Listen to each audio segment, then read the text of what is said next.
nabutas natin. So ayan, nabutas na natin yung ating bato. At gumamit na tayo ng ganito rotary drill. Rotary drill po. Okay, so may hammer.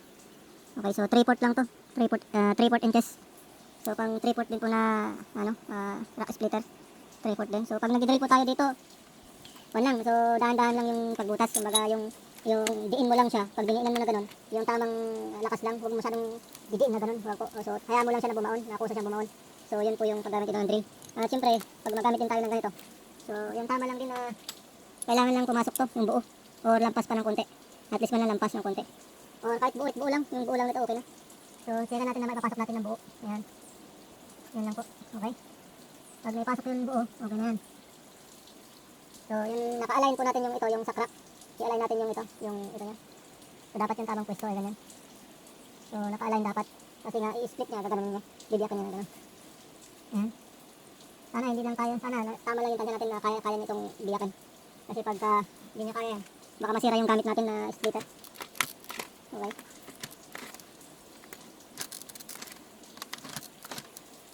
Ayan. Subukan natin. Okay, so 3/4 splitter din to. Ayan, lagay lang natin. Ito parang bitin. Bitin siya, lagyan natin. Ito kaya.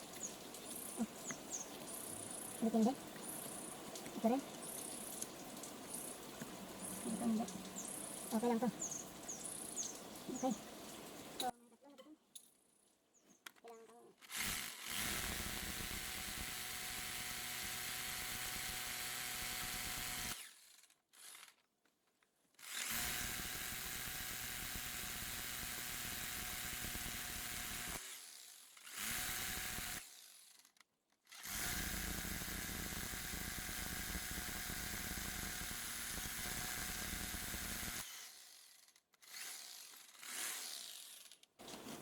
ayan. Sana kasya na to.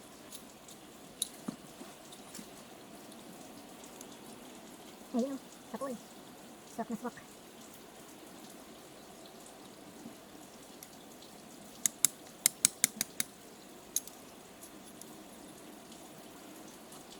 Sapul din, swak na swak na.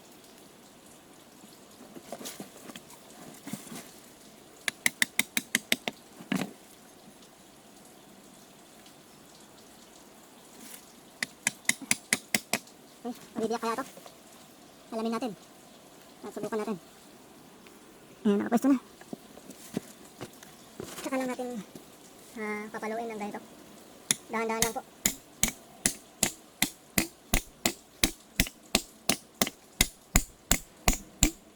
Ayan. Huwag pala, mabigat ako. Mas mahala yung bigat, mas mahirap. So, dahan-dahan lang.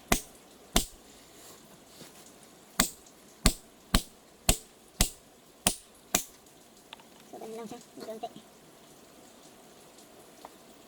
Tintin natin.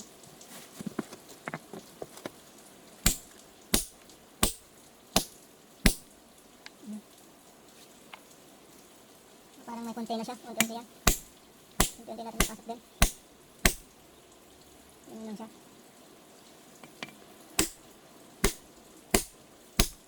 Naramdaman ko na. Oh, lumit. Unti-unti din siya mabitak. Hindi ko lang kung saan pumunta yung bitak. So, unti-unti na siya. Nagkakrak na siya. Ayan.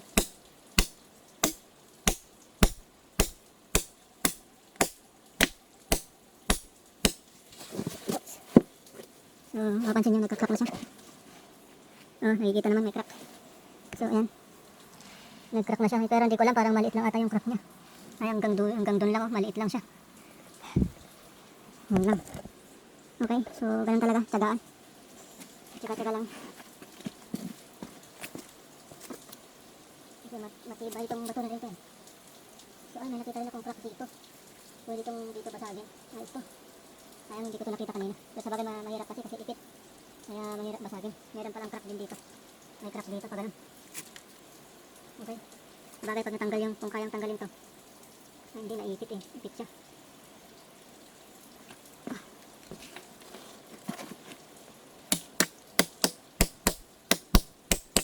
So, okay na yan. Kasi ibitak na yan. Kaso lang.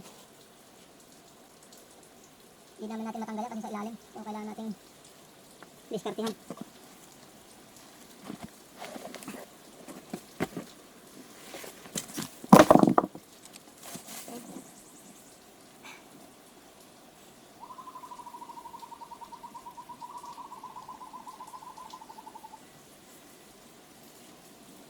natin. Hindi ko yung matatanggal.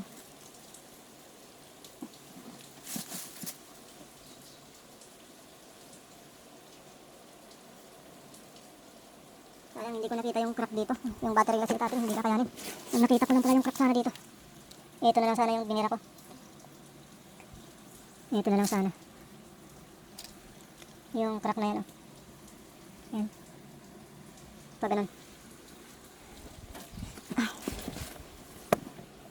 Okay, so yan. Bukan natin tanggalin. O kaya natin tanggalin. Pwede naman siyang tanggalin. Medyo hirap siya. Okay, so gagawa ko muna ng paraan to para matanggal. So ayan. Gagamit tayo ng bareta. So gamitan muna natin ng bareta para tanggalin to. Subukan natin.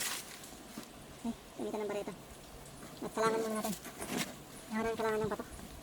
Para hindi bumaba.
Okay, nakayangan lang natin.